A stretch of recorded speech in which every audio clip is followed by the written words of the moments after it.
ಹಿಂದಿನ ಭಾಗದಲ್ಲಿ ಅರ್ಜುನ್ ತನ್ನ ಹೆಂಡತಿ ಸನ್ನಿಧಿ ಮೇಲೆ ತುಂಬಾನೇ ಅನುಮಾನ ಪಡ್ತಾನೆ. ಈ ಅನುಮಾನದಿಂದ ಗಂಡ ಹೆಂಡತಿ ಇಬ್ಬರ ಮಧ್ಯೆ ತುಂಬಾನೇ ಮನಸ್ತಾಪ ಶುರುವಾಗತ್ತೆ. ಯಾವ ಹೆಂಡತಿ ಆಗಲಿ ಯಾವ ಗಂಡನೇ ಆಗಲಿ ತನ್ನೋರಿಗೆ ತನ್ನ ಮೇಲೆ ನಂಬಿಕೆ ಇಲ್ಲ ಅಂದರೆ ಮನಸ್ಸಿಗೆ ನೋವಾಗೋದು ಕಾಮನ್. ಹಾಗೆ ಸನ್ನಿಧಿ ಕೂಡ ಆಗತ್ತೆ. ಕೊನೆಗೂ ಅರ್ಜುನ್ ತಿಳ್ಕೊಂಡಿರೋದೆಲ್ಲ ಬರೀ ತಪ್ಪು ಕಲ್ಪನೆ. ಸನ್ನಿಧಿ ಮತ್ತು ಗಿರಿ ಮಧ್ಯೆ ಅಂಥದ್ದು ಏನೂ ಇಲ್ಲ ಅನ್ನೋದು ಅರ್ಜುನ್ಗೆ ಗೊತ್ತಾಗತ್ತೆ. ಆದರೆ ಅರ್ಜುನ್ ಸತ್ಯ ತಿಳ್ಕೊಂಡು ಏನೂ ಪ್ರಯೋಜನ ಇರಲ್ಲ. ಯಾಕೆ ಅಂದರೆ ಸನ್ನಿಧಿಗೆ ತನ್ನ ಗಂಡನ ಅನುಮಾನದ ಭೂತ ಅವಳ ಮನಸ್ಸನ್ನು ತುಂಬಾ ನೋವು ಮಾಡಿರುತ್ತೆ. ಹಾಗಾಗಿ ಈ ಗಂಡ ಹೆಂಡತಿ ಸಂಬಂಧನೇ ಬೇಡ ಅಂತ ಮನೆ ಬಿಟ್ಟು ಹೋಗ್ತಾಳೆ. ಅರ್ಜುನಿಂದ ದೂರ ಆಗಿರೋ ಸನ್ನಿಧಿ ಮತ್ತೆ ವಾಪಸ್ ಮನೆಗೆ ಬರ್ತಾಳ. ಅರ್ಜುನ್ ತಲೆನಲ್ಲಿರೋ ಅನುಮಾನ ಅನ್ನೋ ಭೂತ ಅವನ್ ಬಿಟ್ಟು ಹೊರಗೆ ಹೋಗುತ್ತಾ ಅನ್ನೋದನ್ನ ಇವತ್ತಿನ ಎಪಿಸೋಡ್ನಲ್ಲಿ ನೋಡೋಣ. ಲೋ ಲೋ ಲೋ ನಿನ್ ತಲೆಗೆ ಏನೋ ಆಗಿತ್ತು? ದೇವತೆ ತರ ಇದ್ದೋಳ ಹೆಂಡತಿ ಮೇಲೆ ಅನುಮಾನ ಪಟ್ಟು ಅನ್ಯಾಯವಾಗಿ ನೀನ್ ಸುಖವಾಗಿದ್ದ ಸಂಸಾರನ ಹಾಳು ಮಾಡ್ಕೊಂಡ್ಯಲ್ಲೋ. ಅದೇನು ಅಂತ ನನ್ನ ಹೊಟ್ಟೆಲ್ ಹುಟ್ಬಿಟ್ಟಿಯೋ ನೀನು. ನಿನ್ನಪ್ಪ ಒಂದು ದಿನ ತಮಾಷೆಗೂ ನನ್ನ ಮೇಲೆ ಅನುಮಾನ ಪಟ್ಟವರಲ್ಲ ಕಣೋ. ಅಂತ ದೇವ್ರಂತ ತಂದೆಗೆ ಅದೇನಂತ ನಿನ್ ಮಗನಾಗ ಹುಟ್ಟಿದ್ಯೋ ಏನೋ. ಛೇ, ಈ ನಿನ್ನ ಅನಿಷ್ಟ ಬುದ್ಧಿ ಎಲ್ಲಿಂದ ಬಂತೋ? ಎಲ್ಲಿಂದ ಕಲ್ತ್ಕೊಂಡ್ಯೋ ನೀನು? ಹೆಂಡತಿ ಮೇಲೆ ಅನುಮಾನದ ಬೇರೆ, ಗಂಡಸರಿಗೆ ಹೋಲಿಸಿ ಮಾತಾಡೋದು ಬೇರೆ. ನೀನು ನೋಡಿದ್ರೆ ತೆಗೆದು ನಾಲ್ಕು ಬಾರ್ಸೋಣ ಅನಿಸ್ತಿದೆ. ಅಮ್ಮ, ನನ್ನ ಕ್ಷಮಿಸ್ಬಿಡಮ್ಮ. ಏನೋ ತಿಳಿದೇನೆ ತಪ್ಪು ಮಾಡಿಬಿಟ್ಟೆ. ಗೊತ್ತಾಗ್ದೇನೆ ಅವಳ ಮೇಲೆ ಅನುಮಾನ ಪಟ್ಬಿಟ್ಟೆ. ನನ್ನ ಕ್ಷಮಿಸ್ಬಿಡು. ಅಲ್ವೋ, ಇವಾಗ ನೀನು ತಪ್ಪು ಮಾಡ್ದೆ ನನ್ನ ಕ್ಷಮಿಸು ಅಂತ ನನ್ನ ಹತ್ರ ಕೇಳ್ತಿದ್ಯಲ್ಲ. ನನ್ನ ಹತ್ರ ಕ್ಷಮೆ ಕೇಳಿದ ಮಾತ್ರಕ್ಕೆ ಹೋಗಿರೋ ನಿನ್ನ ಹೆಂಡತಿ ವಾಪಸ್ ಬರ್ತಾಳೇನೋ? ಇರೋ ದೇವ್ರಂತ ಹೆಂಡತಿ ಮೇಲೆ ಅನುಮಾನ ಪಟ್ಟು ಅವಳ ಮನೆ ಬಿಟ್ಟು ಹೋಗೋ ಹಾಗೆ ಮಾಡಿದ್ಯಾ. ಇವಾಗ ಮನೇಲಿ ಕೂತತ್ರೆ ಅವಳು ವಾಪಸ್ ಬರ್ತಾಳೇನೋ? ಏನಾದರೂ ಮಾಡ್ಕೊ, ನೀನು ಮಾಡಿರೋ ತಪ್ಪಿಗೆ ನೀನೇ ಶಿಕ್ಷೆ ಅನುಭವಿಸು. ಅಮ್ಮ ಅಮ್ಮ ಅಮ್ಮ ಪ್ಲೀಸ್ ಅಮ್ಮ, ಈಗ ಹೇಳ್ಬೇಡ. ನನಗೆ ಸನ್ನಿಧಿ ಬೇಕಮ್ಮ. ಪ್ಲೀಸ್ ಅಮ್ಮ, ನೀನೇ ಅವಳಿಗೆ ಬುದ್ಧಿ ಹೇಳಿ ನನ್ನ ತಪ್ಪಾಯಿತು, ಅವನು ಹೀಗೆ ಯಾವತ್ತೂ ಮಾಡಲ್ಲ ಅಂತ ಹೇಳಿ ವಾಪಸ್ ಕರ್ಕೊಂಡು ಬಾರಮ್ಮ. ನನಗೆ ಅವಳು ಬೇಕಮ್ಮ. ಪ್ಲೀಸ್ ಅಮ್ಮ. ಏನು? ನಿನ್ನ ಪರವಾಗಿ ನಾನು ಹೋಗಿ ಕ್ಷಮೆ ಕೇಳಬೇಕಾ? ನೋಡು, ಹಾಳು ಬಾವಿಗೆ ಬಿದ್ದು ಸಾಯಿ ಅಂತ ಹೇಳು. ಇವಾಗಲೇ ಹೋಗ್ಬೇಕಾದ್ರೆ ಸಾಯ್ತೀನಿ ಬಿದ್ದು. ಆದರೆ ನಿನ್ನ ಪರವಾಗಿ ವಕಾಲತ್ ಮಾತ್ರ ವಹಿಸಲ್ಲ. ಅವಳು ಹೇಳ್ದಾಗೆ ನೀನು ಮತ್ತೆ ಅವಳನ್ನ ಯಾರಿಗಾದ್ರೂ ಹೋಲಿಸಲ್ಲ ಅಂತ ಯಾವ ಗ್ಯಾರಂಟಿ? ಗೊತ್ತಿದ್ದು ನಾನು ಆ ತಪ್ಪು ಮಾತ್ರ ಮಾಡಲ್ಲ. ನನ್ನ ಸೊಸೆ ಕೂಡ ನನಗೆ ಮಗಳಿದ್ದಾಗೆ. ನನ್ನ ಸ್ವಂತ ಮಗಳಿಗೆ ಹೀಗಾಗಿದ್ರೆ ಎಷ್ಟು ನೋವಾಗ್ತಿತ್ತು? ಅವಳಿಗೂ ನೋವಾಗ್ತಿತ್ತು, ನನಗೂ ನೋವಾಗ್ತಿತ್ತು ತಾನೆ. ಹಾಗೆ ನನ್ನ ಸೊಸೆಗೂ ನೋವಾಗಿರುತ್ತೆ. ಅಮ್ಮ ಅಮ್ಮ ನಿನ್ನ ಕೈ ಮುಗಿತೀನಿ, ಹಾಗೆ ಹೇಳ್ಬೇಡ ಅಮ್ಮ. ಅವಳಿಲ್ದೆ ನಾನು ಮಾತ್ರ ಬದುಕಲ್ಲ ಅಮ್ಮ. ಪ್ಲೀಸ್ ಅಮ್ಮ, ನನ್ನ ಹೆಂಡತಿ ನನಗೆ ಬೇಕು. ಹೇಗಾದರೂ ಮಾಡಿ ವಾಪಸ್ ಕರ್ಕೊಂಡು ಬರಮ್ಮ. ಅಮ್ಮ, ನಿನ್ನ ಕಾಲಿಗೆ ಬೇಕಾದರೂ ಬೀಳ್ತೀನಿ. ನನಗೆ ಅವಳು ಬೇಕಮ್ಮ. ಅವಳಿಲ್ದೆ ನನಗಿರೋಕ್ಕಾಗಲ್ಲ. ಪ್ಲೀಸ್ ಅಮ್ಮ, ವಾಪಸ್ ಬರೋಕ್ಕೆ ಹೇಳಮ್ಮ. ನೋಡು ಮಗನೆ, ನಿನ್ನ ನೋವು ನನಗೂ ಅರ್ಥ ಆಗತ್ತೆ ಕಣೋ. ಆದರೆ ನಿನ್ನಿಂದ ತಾನೇ ಅವಳ ಮನಸ್ಸಿಗೆ ನೋವಾಗಿರೋದು. ಹಾಗಿರುವಾಗ ಅವಳ ಮನಸ್ಸಿಗೆ ನೋವು ಮಾಡಿರೋದು ನೀನು. ಆದರೆ ಕ್ಷಮೆ ನಾನು ಕೇಳಬೇಕೇನೋ? ನೋಡು, ನಿನ್ನ ಹೆಂಡತಿ ಹತ್ರ ಹೋಗಿ ನೀನು ಮಾಡಿರೋ ತಪ್ಪಿಗೆ ಅವಳು ಕಾಲಿಗೆ ಬಿದ್ದಾದರೂ ಕ್ಷಮೆ ಕೇಳಿ ವಾಪಸ್ ಮನೆಗೆ ಕರ್ಕೊಂಡು ಬಾ. ನಾನಾ? ಅಮ್ಮ, ಅವಳಿಗೆ ನನ್ನ ಮುಖ ಹೇಗೆ ತೋರಿಸ್ಲಿ ಹೇಳು? ನಾನು ಹೋದರೆ ಅವಳು ಮಾತು ಆಡ್ಸಲ್ಲ, ನನ್ನ ಮುಖನೂ ಸರಿಯಾಗಿ ನೋಡಲ್ಲ ಅಮ್ಮ. ನೋಡು, ತಪ್ಪು ಮಾಡಿರೋ ನೀನು ತಾನೇ. ನೀನು ಮಾಡಿರೋ ತಪ್ಪನ್ನ ಅರ್ಥ ಮಾಡಿಕೊಂಡು ಇನ್ಯಾವತ್ತೂ ಈ ಥರ ತಪ್ಪು ಮಾಡಲ್ಲ ಅಂತ ಅವಳ ಹತ್ರ ಹೋಗಿ ಕ್ಷಮೆ ಕೇಳು. ಅವಳ ಮನಸ್ಸಿಗೆ ನೋವು ಮಾಡಿರೋದು ನೀನೇ ತಾನೇ. ಹಾಗಾಗಿ ನೀನೇ ಹೋಗಿ ಕ್ಷಮೆ ಕೇಳಿ ನಿನ್ನ ಹೆಂಡತಿನ ವಾಪಸ್ ಇದೇ ಮನೆಗೆ ಕರ್ಕೊಂಡು ಬಾ. ಅರ್ಜುನ್ ತಾಯಿ ಮಗನಿಗೆ ಬೈದು ಬುದ್ಧಿ ಹೇಳಿ ತನ್ನ ಸೊಸೆನ ವಾಪಸ್ ತನ್ನ ಮನೆಗೆ ಕರ್ಕೊಂಡು ಬರೋಕ್ಕೆ ಹೇಳ್ತಾಳೆ. ಆದರೆ ಅರ್ಜುನ್ ಮಾಡಿರೋ ನೋವೆಲ್ಲ ಮರೆತು ಸನ್ನಿಧಿ ಇವನ ಜೊತೆ ಬರೋಕ್ಕೆ ಸಾಧ್ಯನಾ? ಇಲ್ಲ. ಯಾಕೆಂದರೆ ಮಾಡಿರೋ ನೋವು ಅಷ್ಟು ಸುಲಭವಾಗಿ ವಾಸಿ ಆಗಲ್ಲ. ಅರ್ಜುನ್ ತನ್ನ ತಾಯಿ ಹೇಳ್ದಾಗೇನೆ ಹೆಂಡತಿನ ವಾಪಸ್ ಮನೆ ಕರ್ಕೊಂಡು ಹೋಗಬೇಕು ಅಂತ ಸನ್ನಿಧಿ ಹತ್ರ ಕ್ಷಮೆ ಕೇಳೋಕೆ ಬರ್ತಾನೆ. ಸನ್ನಿಧಿ, ಒಂದು ನಿಮಿಷ, ನಾನು ನಿನ್ನ ಹತ್ರ ಮಾತಾಡಬೇಕು. ಸನ್ನಿಧಿ ನನ್ನ ಮಾತು ಕೇಳು. ನಾನು ಮಾಡಿರೋದೆಲ್ಲ ತಪ್ಪೆ. ನಿನ್ನ ಬಗ್ಗೆ ನಾನು ಕೆಟ್ಟದಾಗಿ ಯೋಚನೆ ಮಾಡಿದೆ. ಯಾರ ಜೊತೆಗೋ ಸಂಬಂಧ ಕಟ್ಟಿದ್ದೀನಿ. ಎಲ್ಲ ನನ್ನದೇ ತಪ್ಪು. ದಯವಿಟ್ಟು ನನಗೆ ಕ್ಷಮಿಸ್ಬಿಡು ಸನ್ನಿಧಿ. ನೀನಿಲ್ಲದೆ ನಾನು ಹೇಗಿರಲಿ ಹೇಳು? ಪ್ಲೀಸ್ ಸನ್ನಿಧಿ, ಇನ್ಯಾವತ್ತೂ ಹೀಗೆ ಮಾಡಲ್ಲ. ವಾಪಸ್ ಬಂದುಬಿಡು ಸನ್ನಿಧಿ. ನೋಡಿ ಅರ್ಜುನ್, ಎಲ್ಲರೂ ನಮ್ಮನ್ನೇ ನೋಡ್ತಿದ್ದಾರೆ. ಸುಮ್ಮನೆ ಇಲ್ಲಿ ಸೀನ್ ಕ್ರಿಯೇಟ್ ಮಾಡಬೇಡಿ. ಇಲ್ಲಿಂದ ಹೊರಟೋಗಿ. ನಾನು ನಿಮ್ಮ ಜೊತೆ ಎಲ್ಲಿಗೂ ಬರಲ್ಲ. ಪ್ಲೀಸ್, ನನಗೆ ಹಿಂಸೆ ಮಾಡಬೇಡಿ. ಇಲ್ಲ ಸನ್ನಿಧಿ, ನೀನು ಬಂದಿಲ್ಲ ಅಂದರೆ ನಾನು ವಾಪಸ್ ಹೋಗಲ್ಲ. ನನ್ನ ಜೊತೆಗೆ ನೀನು ಬಂದ್ರೇ ನಾನು ವಾಪಸ್ ಮನೆಗೆ ಹೋಗೋದು. ದಯವಿಟ್ಟು ಮನೆಗೆ ಬಾ ಸನ್ನಿಧಿ. ಇನ್ಯಾವತ್ತೂ ಹೀಗೆ ಮಾಡಲ್ಲ, ನನ್ನ ಕ್ಷಮಿಸ್ಬಿಡು. ಏಯ್, ಯಾರಪ್ಪ ನೀನು? ಯಾಕೆ ಈ ಹುಡುಗಿಗೆ ತೊಂದರೆ ಕೊಡ್ತಿದ್ಯಾ? ಯಾಕಮ್ಮ, ಏನಾದರೂ ಸಮಸ್ಯೆ ಆಗ್ತಿದ್ಯಾ ಇವನಿಂದ? ಇಂಥವರೆಲ್ಲ ಹೀಗೆ ಒಂಟಿ ಹೆಣ್ಮಕ್ಳು ಸಿಕ್ಕರೆ ಸಾಕು, ಜೋಲ್ ಸುರಿಸ್ಕೊಂಡು ಅವ್ರ ಹಿಂದ್ಗಡೆ ಮುಂದ್ಗಡೆ ಕಂಡವ್ರ ಹಿಂದೆಲ್ಲ ಹೋಗ್ತಾರೆ. ಇರಮ್ಮ, ಇಂಥವ್ರಿಗೆಲ್ಲ ಪೊಲೀಸಿಗೆ ಹಿಡ್ಕೊಟ್ರೆ ಅವಾಗ ಸರಿ ಆಗುತ್ತೆ. ಇಲ್ಲ ಅಂದರೆ ಇವ್ರಿಗೆಲ್ಲ ಬುದ್ಧಿನೇ ಬರಲ್ಲ. ಇರು, ಇವಾಗಲೇ ನಾನು ಪೊಲೀಸ್ನ ಕರೆಸ್ತೀನಿ. ಆ, ಇಲ್ಲ ಸರ್, ಹಾಗೆಲ್ಲ ಏನೂ ಇಲ್ಲ. ಥ್ಯಾಂಕ್ ಯು, ಏನೂ ಪ್ರಾಬ್ಲಮ್ ಇಲ್ಲ. ನೋಡಿ ಅರ್ಜುನ್, ದಯವಿಟ್ಟು ಇಲ್ಲಿಂದ ಹೊರಟೋಗಿ. ಸುಮ್ಮನೆ ಸೀನ್ ಕ್ರಿಯೇಟ್ ಮಾಡಿ ಎಲ್ಲರೂ ಎದುರಿಗೂ ಕಿರಿಕಿರಿ ಮಾಡಬೇಡಿ. ನನಗಿಲ್ಲಿ ಕಿರಿಕಿರಿ ಮಾಡಿಸ್ಕೊಳ್ಳೋಕ್ಕೂ ಇಷ್ಟ ಇಲ್ಲ. ನಿಮ್ಮ ಪಾಡಿಗೆ ನೀವು ಹೊರಟೋಗಿ ಮನೆಗೆ. ನನ್ನ ದಯವಿಟ್ಟು ಬಿಟ್ಬಿಡಿ.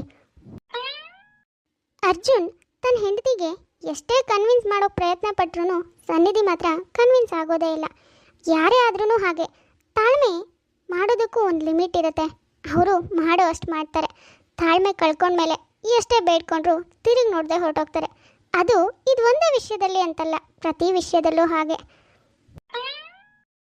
ಹಾಗಂತ ನಮ್ಮ ಹುಡುಗರೇನು ಕಡಿಮೆ ಇರಲ್ಲ, ಸುಮ್ಮನೆ ಅಂತೇ ಇರಲ್ಲ.